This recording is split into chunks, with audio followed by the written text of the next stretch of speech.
Assalamualaikum, perkenalkan saya Resti Utami, peserta Laskar CPNS 2022 wilayah Kalimantan Selatan, golongan 3, angkatan 12, kelompok 1. Pada kesempatan ini saya akan memaparkan terkait dengan agenda 1, diantaranya wawasan kebangsaan, isu kontemporer, dan kesiapsiagaan bela negara. Wawasan kebangsaan merupakan cara pandang bangsa Indonesia dalam mengelola kehidupan berbangsa dan bernegara, dilandasi oleh jati diri bangsa dan kesadaran terhadap sistem nasional. Adapun sejarah pergerakan kebangsaan diantaranya adalah Budi Utomo, Perhimpunan Indonesia, Kongres Pemuda, dan BPU PKI. Konsensus dasar dari wawasan kebangsaan sendiri yaitu Pancasila, Undang-Undang Dasar 1945, NKRI, dan juga Bhinneka Tunggal Ika. Identitas bangsa yang perlu kita ketahui diantaranya adalah bendera kita yaitu bendera merah putih, bahasa yang kita gunakan adalah bahasa Indonesia, lambang negara kita adalah Garuda Pancasila, kemudian lagu kebangsaan kita adalah Indonesia Raya.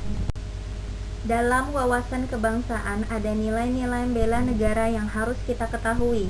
Bela negara sendiri adalah tekad, sikap, dan perilaku serta tindakan warga negara dalam menjaga kedaulatan negara, keutuhan wilayah, dan keselamatan bangsa negara, dijiwai oleh kecintaannya kepada Negara Kesatuan Republik Indonesia. Adapun sejarah adanya bela negara yaitu Hari Bela Negara yang kita peringati 19 Desember diperingati sebagai Hari Bela Negara yang bersumber dari Deklarasi Pemerintah Darurat Republik Indonesia dibentuk pada 19 Desember 1948 oleh Sabrudin Prawira Negara di Sumatera Barat. Deklarasi ini dilakukan karena pada saat itu ibu kota negara, Yogyakarta, diduduki oleh Belanda dan para pemimpin kita seperti Soekarno-Hatta dan Sahril diasingkan keluar Pulau Jawa. Kemudian nilai-nilai dasar bela negara diantaranya ada 5. Pertama adalah cinta tanah air, kedua sadar berbangsa bernegara, ketiga setia pada Pancasila sebagai ideologi negara, keempat rela berkorban untuk bangsa dan negara, kelima kemampuan awal bela negara. Topik bahasan yang kedua yaitu isu kontemporer. Isu kontemporer ini akan mempengaruhi perubahan lingkungan strategis di antara kita. Di sini kita harus paham konsep perubahan itu sendiri. Konsep perubahan yang diharapkan yaitu adalah perubahan ke arah yang lebih baik serta perubahan yang dapat memuliakan manusia. Maka dari itu untuk dapat menganut konsep tersebut, kita sebagai ASN memiliki tugas yang harus dilaksanakan, yaitu melaksanakan kebijakan publik, memberikan pelayanan publik, serta mempererat persatuan dan kesatuan NKRI. Kemudian adanya perubahan lingkungan strategis itu memiliki level, diantaranya dimulai dari individu atau pribadi sendiri, kemudian dapat merubah dari lingkungan yang lebih besar yaitu lingkungan keluarga. Perubahan tersebut juga masuk lagi mencakup pada yang lebih luas lingkungan masyarakat, kemudian mencakup kepada yang lebih luas lagi yaitu lingkungan nasional atau negara. Kemudian perubahan tersebut dapat menjadi global atau mendunia. Maka dari itu untuk menghadapi perubahan lingkungan strategis tersebut, kita perlu membenahi diri dengan segala kemampuan yang kita miliki, mengembangkan potensi diri, serta memperhatikan modal insani.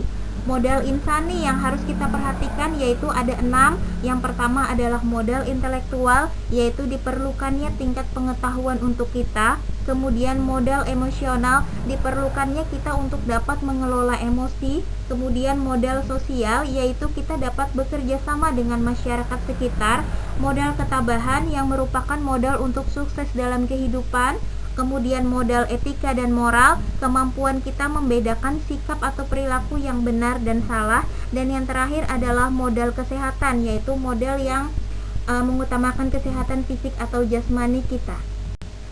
Isu-isu strategis kontemporer yang sering kita temui saat ini diantaranya adalah maraknya kasus korupsi, kemudian banyaknya pengedar dan juga pemakai narkoba, terbentuknya kelompok terorisme dan juga radikalisme, adanya money laundry atau pencucian uang, proxy war, dan juga kejahatan komunikasi, diantaranya adalah ujaran kebencian ataupun penyebaran berita hoax. Analisis isu selanjutnya yaitu isu tersebut dilakukan analisis. Isu kritikal diantaranya adalah isu saat ini, isu berkembang ataupun isu potensial. Ketiga isu tersebut dapat dilakukan analisis dengan beberapa metode. Yang pertama adalah teknik tapisan isu. Teknik tapisan isu yaitu aktual. Jadi dilakukan penilaian melalui beberapa poin. Yang pertama adalah aktual. Aktual yaitu seberapa hangat dibicarakannya isu tersebut. Kemudian problematik, apakah isu tersebut menarik ataupun mendesak untuk dibahas. Kemudian halayak, yaitu apakah dengan membahas isu tersebut mengutamakan orang banyak atau melibatkan orang banyak. Kemudian layak, yaitu isu tersebut pantas atau realistis untuk dilakukan analisisnya. Kemudian untuk mengukur kevalidannya dilakukan metode yang selanjutnya yaitu metode USG, yaitu divalidasi ya. Dengan metode USG itu untuk menyelesaikan penyebab munculnya isu. Yang pertama adalah U, urgensi, seberapa mendesaknya isu tersebut harus dibahas dengan adanya tekanan waktu. Kemudian S, seriousness, seberapa serius isu tersebut perlu dibahas. Kemudian yang terakhir adalah grow, seberapa kemungkinan isu tersebut dapat terus berkembang bahkan menjadi tidak terkendali. Dengan adanya validasi USG, maka kita akan mendapatkan satu isu prioritas yang akan kita lanjutkan untuk gagas dan juga bahas. Kemudian di sini bisa kita lanjutkan melakukan sebab akibat dengan beberapa analisa. Analisanya yaitu diantaranya adalah dengan menggunakan mind mapping, kemudian fishbone diagram, dan juga analisis SWOT dengan mempertimbangkan kekuatan, kelemahan, dan juga kemampuan atau kesempatan. Beralih ke topik selanjutnya, topik yang ketiga yaitu kesiapsiagaan bela negara. Konsepnya kesiapsiagaan bela negara diantaranya adalah kita harus siap siaga yang kita miliki dalam hal fisik, mental, maupun sosial untuk menghadapi situasi kerja berlandaskan kedaulatan sikap dan juga tekad secara ikhlas dan sadar, rela berkorban serta cinta NKRI. Kesiapsiagaan bela negara tersebut akan diaktualisasikan dengan rencana aksi bela negara kita. Itu mengikuti Impres nomor 7 tahun 2018. Rencana aksinya ada pada pelatihan dasar CPNS, itu diwujudkan dalam kegiatan-kegiatan bela negara dalam kehidupan sehari-hari. Salah satu nilai-nilai bela negara yaitu mempunyai kemampuan awal bela negara. Kemampuan awal bela negara sendiri diantaranya ada kesehatan jasmani dan juga kesiapsiagaan jasmani. Jadi kita harus mempunyai kebugaran jasmani atau fisik kita dengan menjaga pola hidup sehat dan juga olahraga teratur. Maka dari itu jika kesehatan jasmani kita terjamin, maka kita akan siap siaga jasmani untuk melakukan aksi bela negara. Di antaranya dapat kita lakukan dengan latihan fisik dan juga diukur dengan metode Cooper Test. Kemudian selanjutnya ada kesehatan mental dan juga kesiapsiagaan mental. Kesehatan mental yang harus kita jaga yaitu sistem kendali diri yang baik, kemudian kita dapat memanajemen stres, kemudian kita dapat mengarahkan emosi kepada hal-hal positif, dan juga kita dapat memaknai hidup. Dengan sehatnya mental kita, maka kita akan otomatis dapat siap siaga ke mental kita.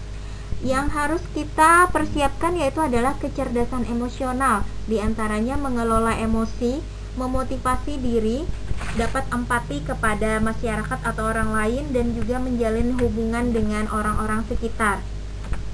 Selanjutnya kita harus memiliki etika, etiket, dan juga moral.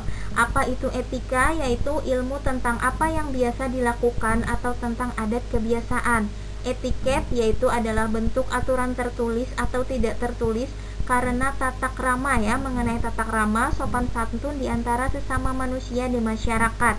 Kemudian moral yaitu asas dan nilai yang berkenaan tentang baik buruknya suatu perbuatan.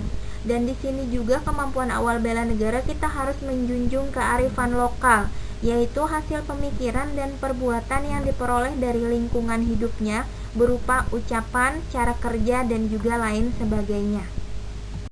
Demikian hasil paparan dari modul agenda 1. Semoga dapat bermanfaat dan terima kasih.